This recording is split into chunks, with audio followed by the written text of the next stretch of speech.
field of foreign affairs, the arts, and the humanities. Here, the inquiring mind finds nourishment.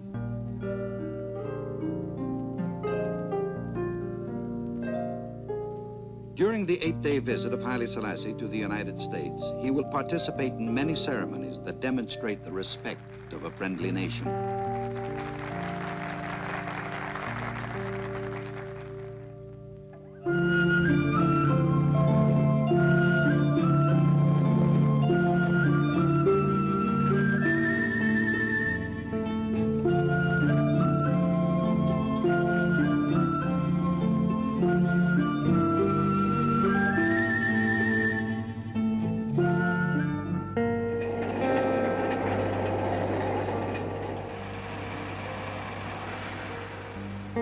A train with several private cars carries the Emperor and his official party swiftly to Washington, D.C., the nation's capital.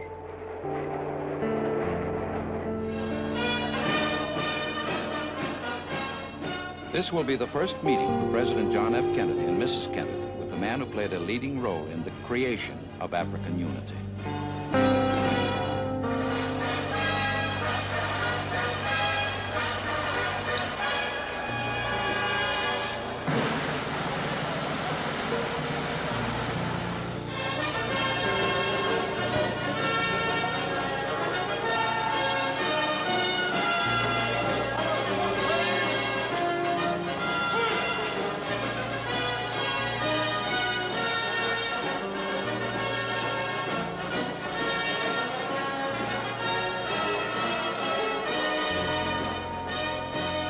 Ladies and gentlemen, I know I speak in behalf of all of my fellow Americans in welcoming His Imperial Majesty back to the United States.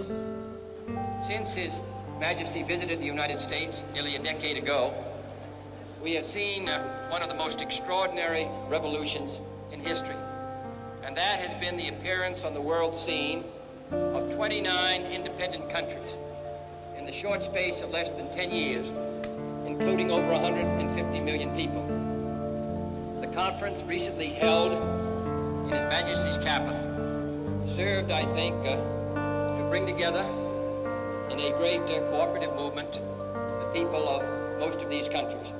And the success of that conference was due in no small part to the leadership of our distinguished guest. His efforts to move his country forward and provide a better life for its people, and his efforts throughout the world, which stretch back over 30 or 40 years. For all of this, Your Majesty, we take the greatest pride in welcoming you here. You do us honor, and I can assure you that there is no guest that we will receive in this country that will give a greater sense of livelier pride and satisfaction to the American people than your presence here today. Your Majesty, you're most welcome.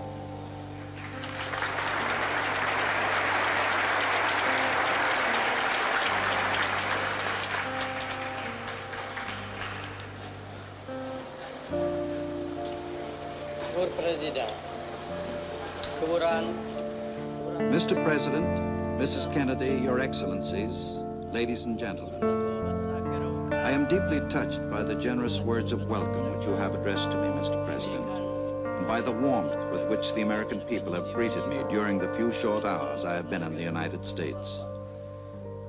In the decade which has elapsed since my first voyage to America, the face of the globe has been vastly altered.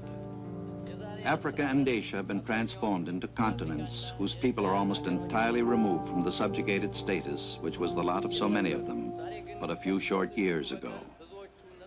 As free men, we Africans are now seeking the unity and the oneness which will enable us to put our freedom to the best use. The service of the peoples of our continent, the defense of right and justice, the protection of the peace. የህዝባችን ኑሮ ደረጃ ተሻሽሎ ድህነትና ድንቁርና ከዓለም እንዲወገድ ቁርጥ ሐሳብ አድርገናል።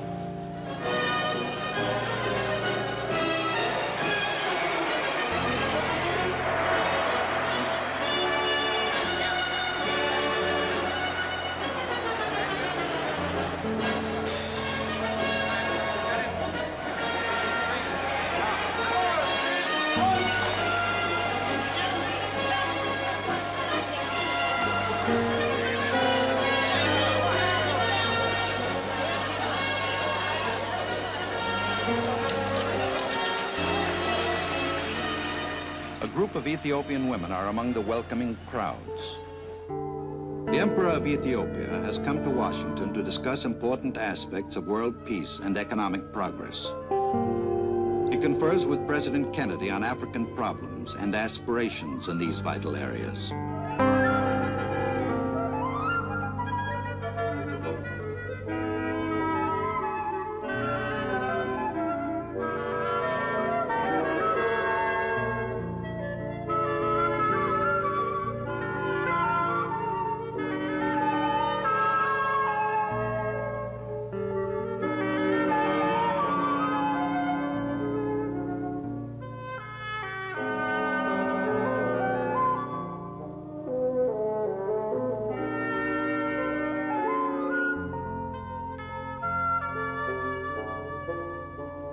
The memorial to Abraham Lincoln.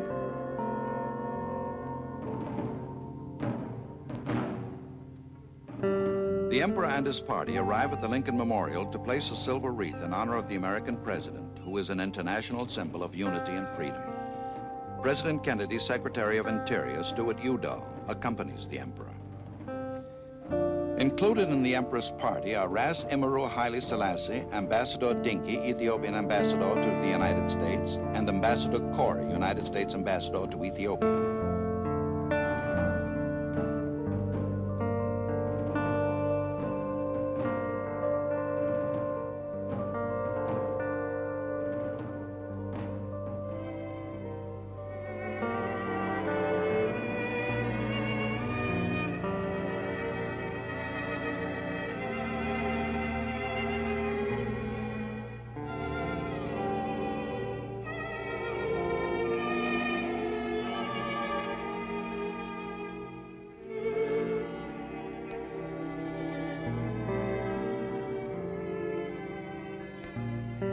Mr. Udall reads from Abraham Lincoln's immortal Gettysburg Address. They gave the last full measure of devotion. That we here highly resolve that these dead shall not have died in vain, that this nation under God shall have a new birth of freedom, and that government of the people, by the people, for the people, shall not perish from the earth.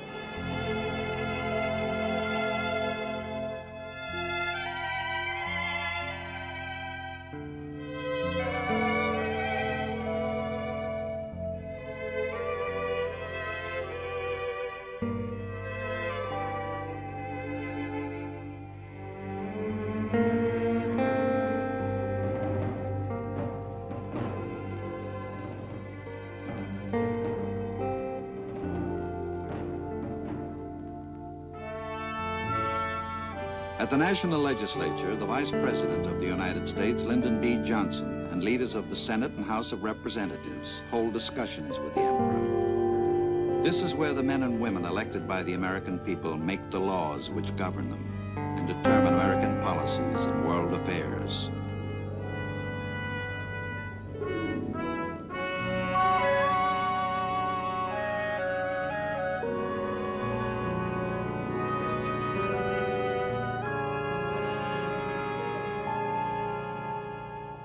In the same room where President Kennedy holds his press conferences, the Emperor meets with over 500 representatives of the American and world press. He describes the purpose of his visit: to renew his acquaintance with our nation and to ensure that the ties of friendship which have linked the two countries over the years will be maintained and strengthened.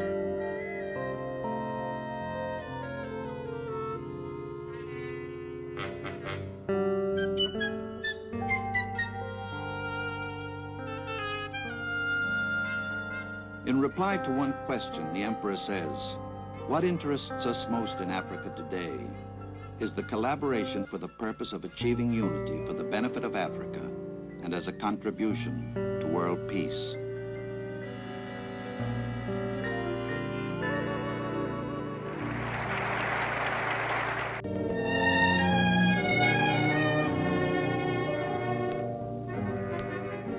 Departing Washington, the Secretary of State, Dean Rusk, and Mrs. Rusk accompany the royal party to a heliport at the Naval Observatory near downtown Washington.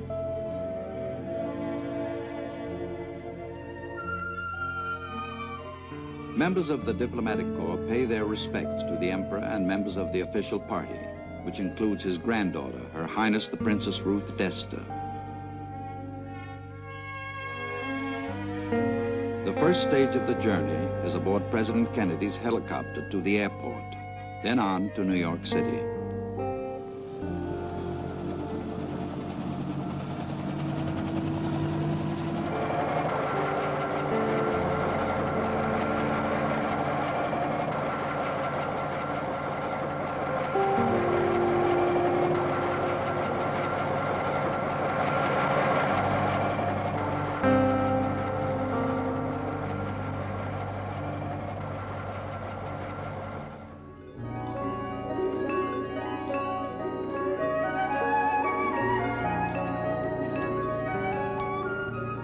New York, America's largest city. Towers of concrete and steel and organized stone probe the sky. Here, knowledge and culture are available to all who seek it.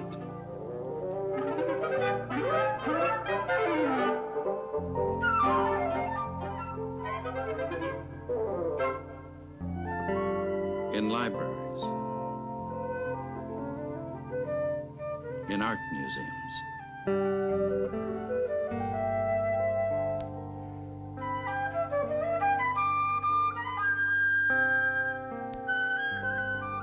in cultural centers. Here is the library of the famed Columbia University, where Princess Ruth and many other Ethiopians have studied.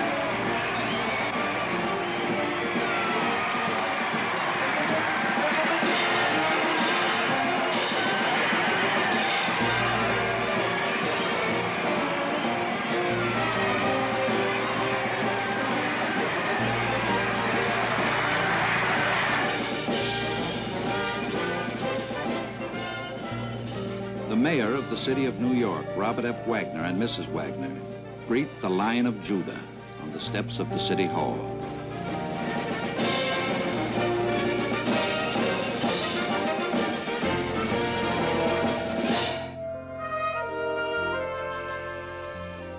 En route to the United Nations, where an open forum, nations can share the benefits of peaceful association.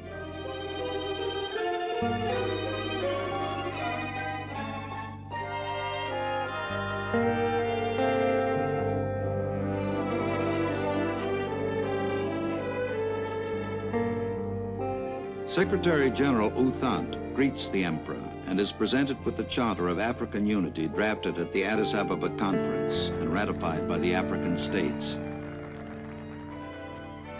From the people of Ethiopia, a gift to the United Nations, a finely carved miniature of the great obelisk of Aksum, the ancient capital of Ethiopia.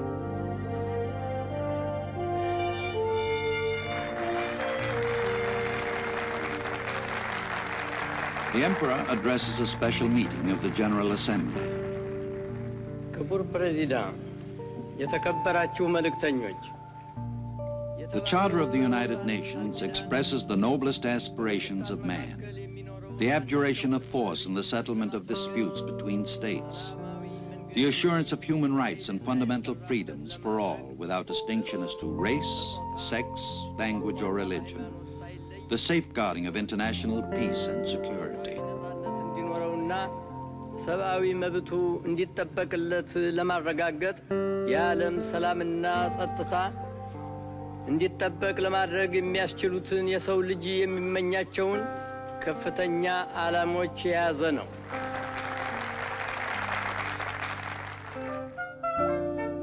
Television is another medium of communication through which millions of Americans see and hear the Emperor. On a program devoted to current events, the sight and sound of free discussion is transmitted to the television audience.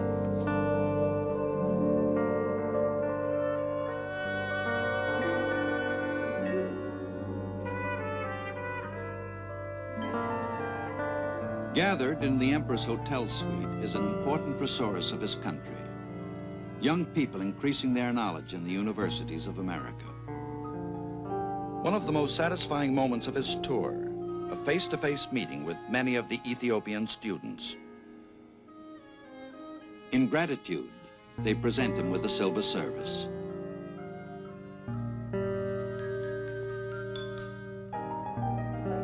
He thanks them and replies that the gift he wants most is unity of purpose, their cooperation in quickening the pace of Ethiopian development.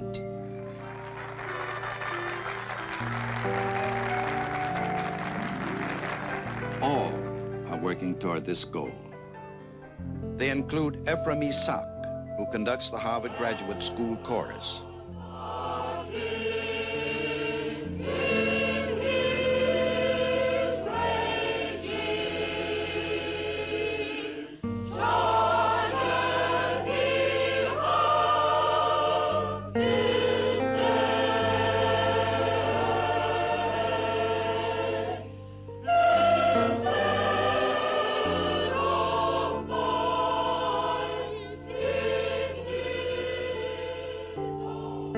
His mission? To found a conservatory in Addis Ababa, taking his doctorate at Harvard University, where President Kennedy was also graduated.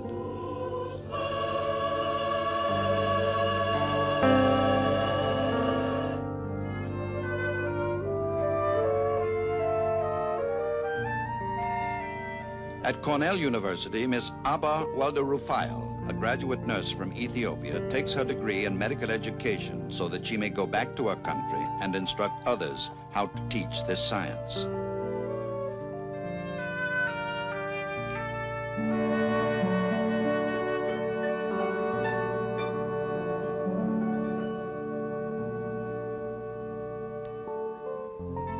On the same campus, Bayena Chichai Balu, a former government agricultural agent from Harar in the eastern part of Ethiopia, digs deeper into the science of agronomy, learning to overcome the common problems that face men who work the soil in all parts of the world. His specialty is animal husbandry. Laboratory and field experiments relate to the types of problems he will find in helping to attain greater yields from Ethiopian fields and livestock.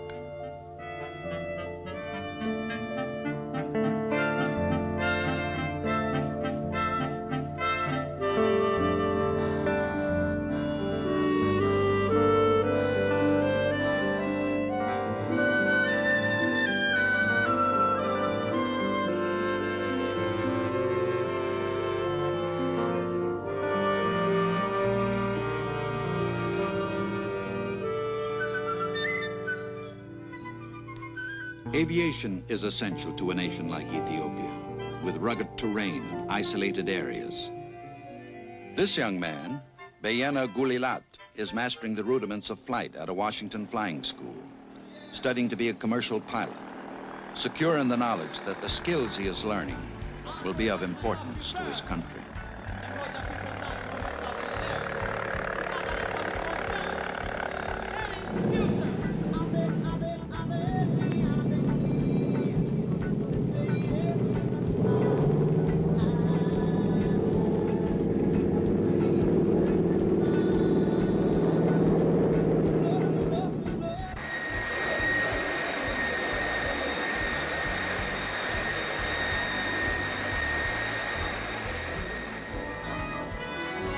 The knowledge and skills of America have been made available to these students through the dedication and foresight of their emperor, Haileselassie. His visit to the United States is brightened by their progress, and the United States has been honored by his presence.